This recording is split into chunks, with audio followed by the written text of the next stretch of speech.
Yeah, this Reflective Practitioner video journal number 2 for week 4. This week's video journal deals with the changing landscape of budget cuts, accountability, increased asks of principals and schools to not only be instructional leaders, but lead professional development, capacity building for teachers and staff. So how would I challenge teachers to grow professionally? Growth mindset is something that's thrown around a lot for students and for educators, but I feel like first teachers have to embody the idea of growth mindset. And I know personally for myself, some of the ways that I try to espouse and live the ideal of a growth mindset is to never take anything personally, especially when it comes to my professional capacity or aptitude. In order to be a true learner, you have to be open to feedback, and sometimes that feedback is constructive criticism. Sometimes it might not seem so constructive, but when you step away from the moment and you step out inside yourself for a little bit, and you are truly reflective and introspective, you can glean some knowledge from it, because everything is information. What someone says to you is information. The way they act towards you is information. Their words, whether direct or indirect, is information. It's just a matter of how you use that information.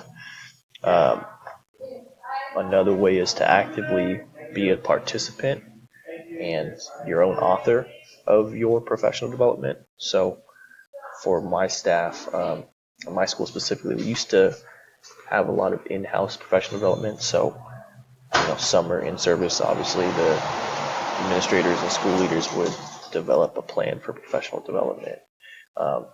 Our central office for our charter would also plan a week-long professional development sessions for teachers, and then twice a year for a spring and a fall symposium, the entire organization would get together and hold a professional development seminars with different workshops and topics. And that was kind of the model. Everything was kind of done in-house within either the school site or the organization. But that was very limiting, we found out, because then the expansive knowledge was really contained within just organization. While we have some brilliant educators, some amazing teachers and administrators who had a lot of knowledge to give, it was still restrictive in the sense that we were not going beyond ourselves, beyond our practices, beyond our school and organization's policies. We weren't learning what other district schools, even other charters, were doing well and had demonstrated success in. So we had to really listen to the staff, because this was something that always came up during surveys and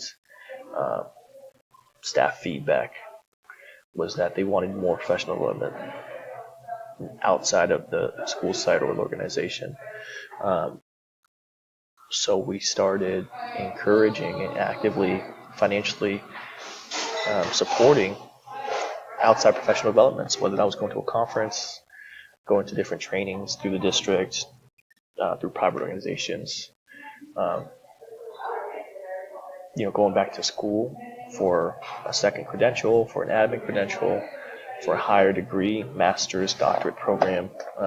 Policy became to be implemented. Well, not implemented because it was always there, but it wasn't always utilized. But there was a big push to emphasize and advertise the tuition reimbursement policy for higher education. We began sending teachers to trainings by the district, by the county, for topics like PBIS, school safety, differentiation, universal design for learning. And we really saw that not only did this increase the satisfaction level with the staff members, it also increased their capacity, because they would bring that knowledge back and could share during those in-house organization-wide PDs. And our what's the term I'm looking for? our portfolio of knowledge as an organization grew exponentially. So really encouraging and supporting, not just through words, but through your policies for people to seek their own professional development is very powerful. I know this encouraged teachers to take a shot at teaching AP because they could go to the AP conferences, and it was paid for and it was encouraged by staff members. I'm sorry, not by staff members, by administration. So I think that's really powerful, allowing people the choice and ability to find their own professional development and see what works best for them.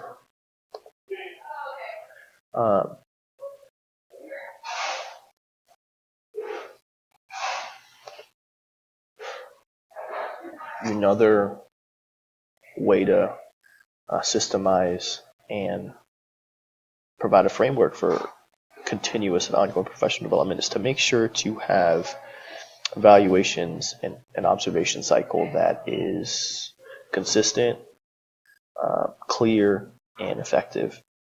So front loading for teachers and staff that, hey, you're going to get X amount of observations during this duration of time. You can expect this many formal observations, this many meetings with your grade level chair, this many meetings with your administration, with your mentor to specifically outline your progress and take your feedback and make sure that you are completely supported and growing into the educator that our students need and the best educator that you can be. 2 years ago, our organization implemented Teach Boost, which is an online system for recording, scheduling, and providing teacher evaluation feedback, and it's been a huge growth and huge improvement upon the previous system, which was paper-based and wasn't systemized and was very too subjective.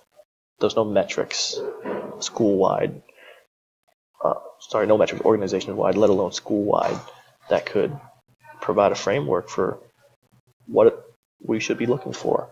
So I think having some type of information system or codified framework is really important. It doesn't have to be a paid-for service, but it definitely has to be something that is uniform.